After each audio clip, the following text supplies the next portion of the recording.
O fogo, a roda, a energia, os aviões, a ida do homem à lua. Tudo isso nos foi permitido graças à ciência. Essa arte de observar, absorver, testar, criar um método e desenvolver formas que facilitem a vida humana na Terra. E a partir de agora, iniciamos uma jornada rumo ao conhecimento científico e seus avanços.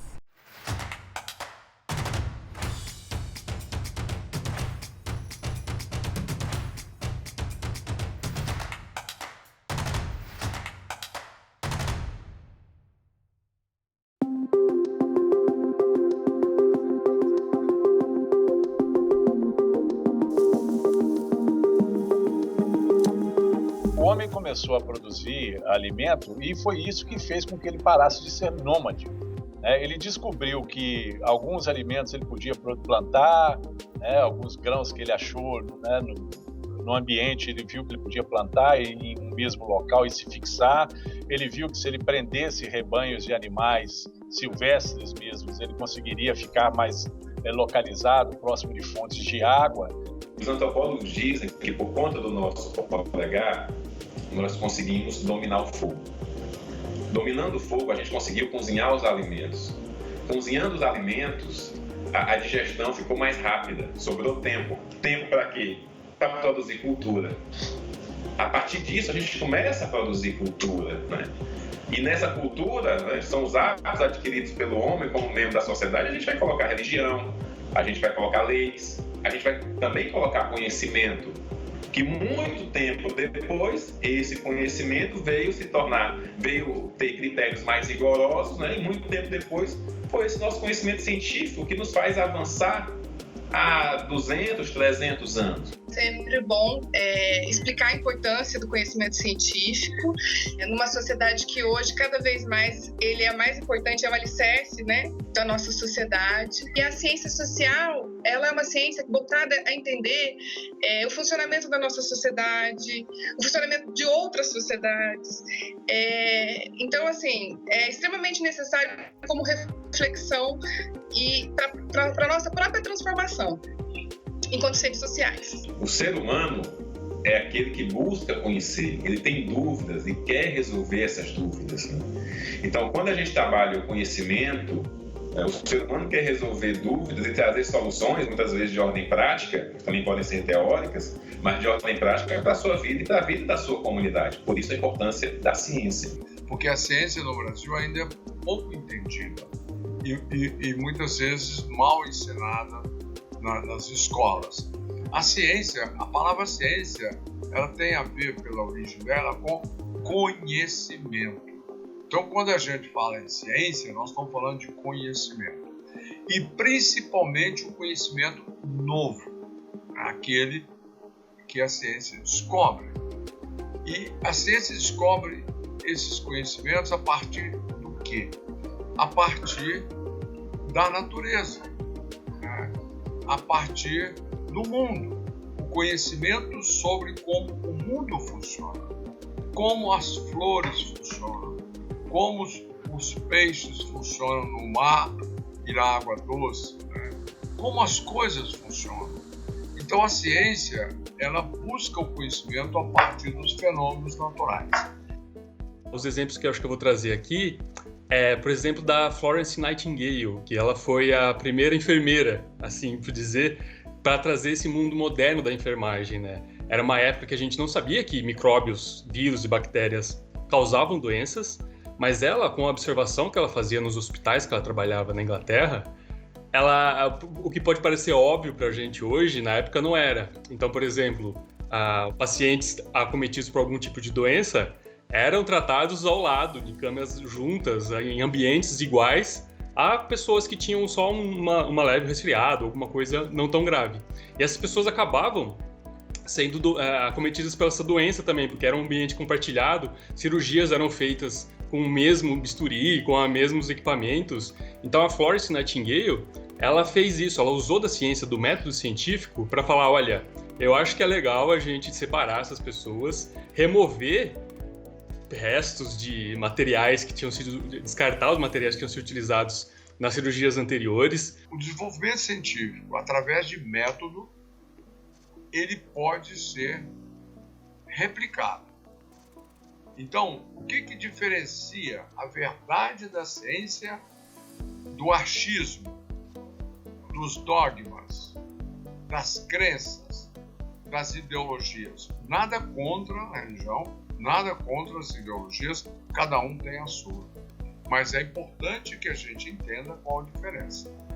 Quando eu falo, eu acho que essa flor, eu acho que o clima, eu acho que a temperatura, eu acho que essa carne, essa planta, eu acho, ou seja, é minha observação. Isso não está comprovado, é um achismo. Isso tem pouco valor. A ciência é diferente. A ciência estuda a natureza através de um método, chega a uma verdade, e essa verdade ela é experimental.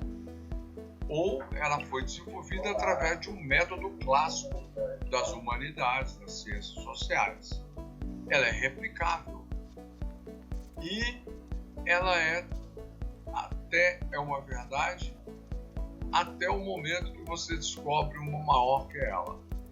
Porque o desenvolvimento científico não para, ele é contínuo. O pesquisador está sempre procurando entender mais. Então, uma verdade hoje não necessariamente é uma verdade amanhã. Não é nada com base no senso comum, como eu acho que algumas pessoas pensam que por não ter algo mexendo com informática ou ciência da computação ou questões mais palpáveis, podem pensar que não é uma ciência. Na verdade é a própria relação do ser humano com o seu entorno, é compreender a relação dele com o seu entorno, com o outro e com o cenário que ele vive, o cenário político, o cenário econômico, o cenário social. E, infelizmente, é uma ciência que, em termos de política pública, é muito pouco fomentada. A aprendizagem da ciência e dos seus constituintes, ciências físicas, químicas e biológicas, coloca o cidadão numa possibilidade de compreender tomada de decisão que envolve conhecimento científico e tecnológico e de interferir na sociedade, enquanto sociedade civil, auxiliando nos rumos da sociedade, né? Nós vivemos numa sociedade baseada em ciência e tecnologia, em desenvolvimento científico e desenvolvimento tecnológico. E muitas decisões, muitas tomadas de rumo das políticas públicas são baseadas nisso, como movimento de vacinação em massa, como dotação de recursos, por exemplo, para pesquisa espacial, como dotação de recursos para o desenvolvimento de determinados insumos, determinados medicamentos. A ciência, o pensamento científico, o pensamento crítico vai te ajudar desde escolher que remédio você vai tomar, que tipo de tratamento você está tomando, discutir com o seu médico, com sua médica, que tipo de tratamento que é aquele, até a escolha mais simples, do tipo, o que você vai assistir na televisão ou o que você está assistindo, realmente é uma coisa séria que eles estão se falando, baseado em evidências ou em apenas pura opinião, né? Então, isso de ter esse pensamento crítico vai te ajudar não a ser um cientista, a gente não quer formar 100% de cidadão que vai ser cientista. A gente quer que as pessoas tenham isso para ter um pensamento crítico nas próprias decisões dela. Agora, quando nós falamos da ciência como um todo, da ciência como corpo de conhecimento, ela dota o indivíduo de superpoderes para influenciar no Congresso Nacional, para militar em prol da defesa do meio ambiente, por exemplo. É fundamental que a gente perceba que o avanço tecnológico ele promove o desenvolvimento social, cultural e econômico do país. Então, de certa forma, esse avanço tecnológico tem que estar protegido, inclusive constitucionalmente. No âmbito econômico, por exemplo, nós não podemos negar o desenvolvimento que o Nordeste do Brasil está tendo no que diz respeito às novas tecnologias ligadas às energias renováveis. O texto constitucional não pode deixar de fora, nem mesmo a legislação, todas essas transformações que estão acontecendo na sociedade, e não é de hoje. A Constituição brasileira ela é bem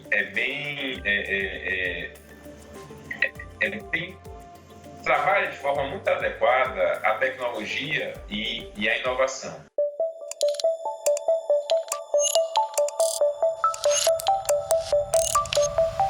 A geração de riqueza hoje depende da ciência. Por quê? Porque é a ciência que traz o conhecimento novo. O que é conhecimento novo? Por exemplo, a eletrônica, a internet, tudo isso veio da ciência. Todos os conhecimentos que nós temos sobre a questão quântica, sobre os átomos, foi desenvolvido, esse conhecimento foi desenvolvido no início do século passado através do desenvolvimento científico e tecnológico. E isso proporcionou todo esse avanço que o mundo tem hoje e que movimenta a economia. Movimenta a economia significa movimenta riquezas, faz riquezas, gera e tira empregos, né? Então é muito importante o papel da ciência, é muito importante que o país desenvolva a sua ciência, porque é uma questão de soberania. E o Brasil, hoje em dia, ele tem um potencial científico extraordinário, né? Ele é uma das grandes potências científicas do mundo, graças ao nosso sistema federal de educação, às nossas universidades, grandes laboratórios, enfim, grandes espaços de produção de conhecimento que atraem cientistas do mundo inteiro, atraem pesquisadores do mundo inteiro para estabelecimento de conexões, de interações. E precisamos de muito investimento, perdemos muito investimento nos últimos anos, o que poderá nos custar muito caro no futuro, mas estamos aí, firmes e fortes. A ciência, a tecnologia e a inovação, cada vez mais, ela está sendo associada ao desenvolvimento econômico, ao desenvolvimento social dos países. Inclusive, uma crítica, né, que a gente tem sofrido, assim, e com razão, é que os países que estão em crise econômica, eles investem mais em ciência e tecnologia. E no Brasil a gente tem visto o contrário, um corte cada vez maior na pasta de ciência e tecnologia. Quando eu falo pesquisa é o mecanismo pelo qual eu faço ciência, certo? Então, um projeto de pesquisa é um projeto que eu executo, né, com meus colegas para promover a ciência pura, fundamental ou aplicada, ou inovativa. Então, pesquisa é esse o termo que a gente tem que entender. E a gente, no Brasil, muitas vezes, tem que parar a pesquisa que nós estamos fazendo porque falta dinheiro. E você perde muito do que você fez. Isso não acontece nos países desenvolvidos. Por quê? Nos países como os Estados Unidos, como a China, como a Alemanha, eles têm um planejamento que eles acreditam que a ciência é estratégica para o desenvolvimento deles. Então eles investem. Esse tipo de ação não é economia. A gente não pode tratar a ciência, investimento em ciência como gasto. É um investimento a longo prazo, ele tem que ser a longo prazo, não pensando só em produtos que vão sair pronto dali, embora eu tenha falado, a gente tem que melhorar essa cultura, mas a gente tem que investir para isso, para a pesquisa básica, para ela fomentar a pesquisa aplicada. Então, a gente cortando ali o básico, não vai ter pesquisa aplicada. A gente vai estar sempre importando coisas, sempre importando tecnologia, sempre pegando de fora e pagando muito caro por isso. É importante que ações formais na escola e não formais na sociedade permitam que os indivíduos dialoguem e convivam com a ciência da maneira mais ampla possível. Então, nós precisamos de espaços de educação científica, museus de ciência, precisamos recuperar o nosso passado pré-histórico para sabermos de onde viemos. O Brasil tem um passado pré-histórico extraordinário, que é desconhecido da maioria dos brasileiros, né? Nós precisamos reforçar a presença da ciência, da química, da física, da biologia nos sistemas escolares, mas também do entendimento da ciência como um todo, né? Com suas ramificações para as ciências sociais, as ciências humanas, né? As ciências naturais, as ciências exatas, para que a gente tenha uma consciência ampla desse edifício e dos benefícios cotidianos que ele traz para as nossas vidas. possível voltar bastante no tempo, né? Eu acho que os primeiros movimentos reconhecidamente científicos no Brasil, eles datam do casamento de Dom Pedro I. Quando a princesa Leopoldina veio se casar com Dom Pedro I, ela trouxe em seu cortejo cientistas de várias áreas do conhecimento para mapearem, entenderem esse território novo. Então, há uma produção científica substantiva desse período que chega até os nossos dias. Mesmo um pouco antes, quando a família real portuguesa se desloca de Lisboa para o Rio de Janeiro, mudando a capital do Império, nós não podemos nunca esquecer que Dom João VI, mesmo em fuga, ele trouxe a biblioteca dele.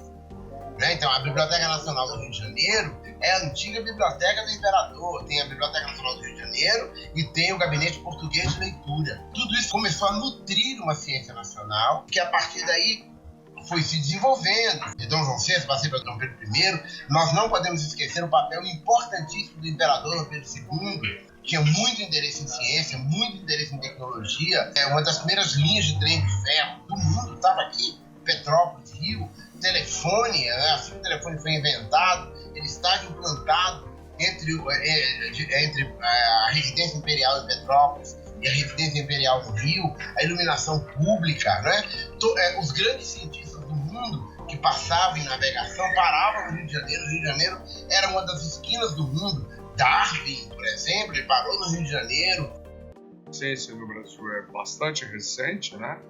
E ela teve um crescimento exponencial quando o mundo também se acordou para o desenvolvimento científico. Exatamente depois de uma guerra mundial, a maior que nós tivemos de toda a história. E o que aconteceu aí? Qual é o boom? É o interesse das pessoas? É o interesse dos governos? Exatamente o interesse dos governos que trouxe o financiamento público para a pesquisa. Porque antes a pesquisa era financiada por grandes fortunas, como foi o caso de Darwin, tá? Pelo clero, como foi o caso de Mendel, da genética, né? O Mendel foi quem elucidou a genética, o Darwin a evolução. Então, o Mendel financiado pela igreja e o Darwin financiado por grandes fortunas. E aí começaram, lá no passado, de uma maneira crescente, os mecenas, né? Aquelas pessoas ricas que queriam desenvolver, fazer algum benefício e desenvolver a arte e a ciência. No Brasil, a gente só não tem um Nobel no Brasil, porque realmente o Nobel ele é até um prêmio meio político, assim, mas o Carlos Chagas, ele mostrou todo o ciclo da doença de Chagas, desde o vetor que transmite a doença até o ciclo do próprio bicho, né? Então, ele foi um grande cientista. Então, aqui também no Brasil, teve, claro, Santos Dumont, que descobriu o avião. Então, na época também, ele junto ali com os irmãos Wright, os americanos ainda gostam de puxar um pouco a sardinha para eles, mas era mais um planador deles, né? O realmente que tinha um motor era com o Santos Dumont. Quando houve a grande queda da bolsa em Nova York, em 1929, e o mundo acabou, né? A economia do mundo foi para o chão, os Estados Unidos ruíram enquanto economia. O Brasil, naquele período, ele tinha uma economia muito baseada na exportação do café. E os Estados Unidos eram o grande comprador de café do Brasil. E esse comércio foi muito afetado no final, nesse momento, né?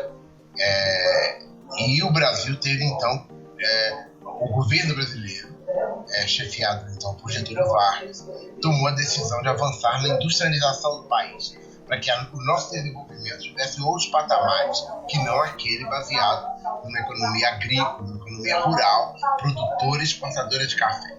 Olha, o Brasil ele iniciou em 1951 o desenvolvimento científico, tem caminhado.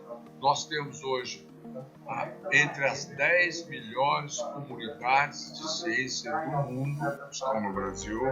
Nós temos pesquisadores de categoria internacional, globalizados, produziram vacina, descobriram mecanismos da Zika, enfim, nós fazemos aviões, nós temos fábrica de aviões, a Embraer, isso tudo vem da ciência. Ou seja, nós temos a agricultura brasileira, a agricultura tropical, sustentável, vem da ciência, das universidades, da Embrapa, dos pesquisadores que criaram uma condição que você veja quanto alimento nós temos no Brasil hoje. Nós exportamos, no Brasil hoje, ele está vivendo das exportações do agronegócio. Isso é produto da ciência brasileira.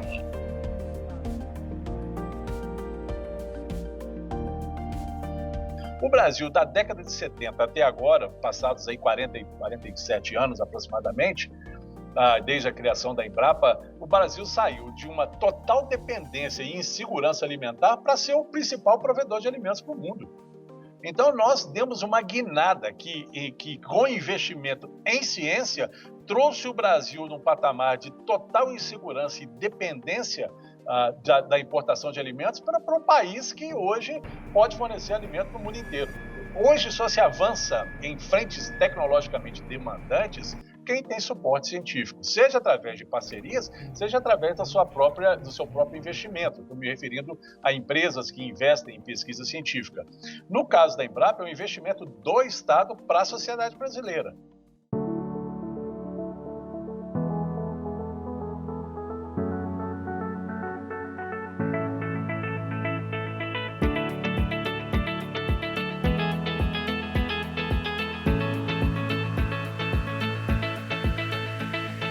Se a gente tem de forma mais específica a Constituição de 88, percebamos, a Constituição de 88 não é isolada do mundo. Nós temos mais de 100 constituições que abordam a ciência e tecnologia. Mas, trabalhando especificamente as constituições brasileiras, a gente percebe que indiretamente, questões relacionadas à ciência, à liberdade científica, todas essas questões indiretamente já são protegidas por outras constituições brasileiras, como, por exemplo, a Constituição de 1891, que no seu artigo 35, de forma muito clara, vai tratar do desenvolvimento das letras, artes e ciências. Na verdade, a Constituição de 88, ela foi a primeira que destinou um capítulo específico para ciência, tecnologia e inovação. Originariamente era ciência e tecnologia, mas com uma emenda constitucional veio a inovação ser inserida também. Anteriormente, se falava em ciência muito no aspecto de liberdade de pesquisa científica. Então, muito do aspecto do pesquisador ter a liberdade de escolher seu objeto de pesquisa, de ser uma forma de desenvolvimento da própria personalidade, e de expressão também, dele se expressar cientificamente. Então, era muito vinculado ao aspecto que a gente chama no direito da faceta negativa, do Estado não intervir muito e deixar livre esse pesquisador para que ele possa produzir sua pesquisa, para incentivar a cultura, para incentivar a própria produção da educação e etc. As outras constituições também indiretamente vão proteger todas essas questões. A de 1934, no seu artigo 148, a de 37, no artigo 128, que ele vai dizer que as artes, as ciências e o ensino são livres. A de 46, a de 1967 também vai repetir que artes, ciências e ensino são livres. A emenda constitucional de 69, até chegarmos à Constituição de 1988, que de fato é a mais completa. Com a Constituição de 88, esse cenário ele muda um pouco. Por quê? Porque é visto a ciência como uma tarefa, como um dever a ser perseguido pelo Estado. Então, o Estado ele não pode simplesmente agora deixar livre só no aspecto da faceta negativa da liberdade de pesquisa científica. Ele tem que estimular, ele tem que incentivar, ele tem que criar políticas públicas de incentivo à ciência, tecnologia e inovação. existe um estímulo de se vincular, de se ter uma parceria público-privada, então de se ter uma vinculação. Não por outra razão, a gente vem posteriormente à Constituição de 88, o que se chama do Código Nacional de Ciência, Tecnologia e Inovação, que é essa legislação que busca uniformizar tudo que a gente tem, né? Tudo que a gente já tinha em termos de ciência, em termos de inovação, ela busca estimular essa legislação e essa política, estruturar essa política. E essa ciência precisa ser desmistificada, para que cada vez mais pessoas, principalmente os jovens, tenham um acesso maior a essas informações e que desenvolvam, muitas vezes, aquele espírito crítico que eles têm a partir de pesquisas que, eventualmente, podem fazer, tanto no ensino médio, mas primordialmente no ensino universitário. Hoje, eu acredito que a ciência é a grande chave para o desenvolvimento político, o desenvolvimento social e econômico. E quando eu digo assim, a gente ter estudos não só nas áreas de sistema de informação, nas áreas da economia, mas ter também estudos nas áreas das ciências humanas e das ciências sociais para justificar determinadas atitudes governamentais, determinadas ações governamentais e para tornar um diálogo maior. Eu acho que se a gente tivesse um diálogo pautado muito mais na ciência, a própria democracia ela se sairia mais fortalecida. A ciência é uma ferramenta. Ela vai ser utilizada tanto para o bem quanto para o mal. Não tem como a gente fazer, ela é só uma ferramenta, não é ela que vai causar, é como se desse uma faca na mão de alguém. Ela pode usar para cortar um pão, ela pode usar para sair pegando alguma pessoa. O Brasil investiu muito, mas muito, através do CNPq, da CAPES e de várias outras instituições de fomento à pesquisa, em formação de pessoal. Então, o nosso corpo de pesquisadores, de cientistas do Brasil hoje é muito sofisticado. O que nós precisamos é que, de fato, a gente consiga, mas a gente entende que o país passa por crises, mas a gente precisa de garantia que o fomento chegue até os desenvolvedores da pesquisa, para que a gente possa transformar esse valor investido em produtos para a sociedade, em alimentos para a sociedade, em energia para a sociedade. A gente sempre teve essa característica de ter uma ciência muito boa aqui, desenvolvida principalmente dentro das universidades. O problema só é realmente, em algum momento a gente decidiu não ser mais um país que investia tanto em ciência. A gente gostava de fazer ciência, mas era visto muito como uma classe de elite, né? Uma coisa de elite para ser cientista. Apesar dos pesares, nós estamos vivendo um cenário de pouco investimento na educação, de pouco investimento na ciência, de pouco investimento nos nossos grandes laboratórios, né? De um descaso com a produção científica nacional. Apesar disso, o Brasil tem grandes quadros que, uma vez apoiados, podem permitir ao nosso país ter grandes passos. A busca pelo conhecimento é contínua e incansável. O desenvolvimento da ciência nos trouxe até aqui, facilitou nossa alimentação, nos protegeu do frio e aproximou as relações humanas. No segundo episódio do documentário sobre ciência, vamos desmistificar o conceito dessa área de estudo tão temida por alguns, mas que está em tudo que vemos, ouvimos e tocamos.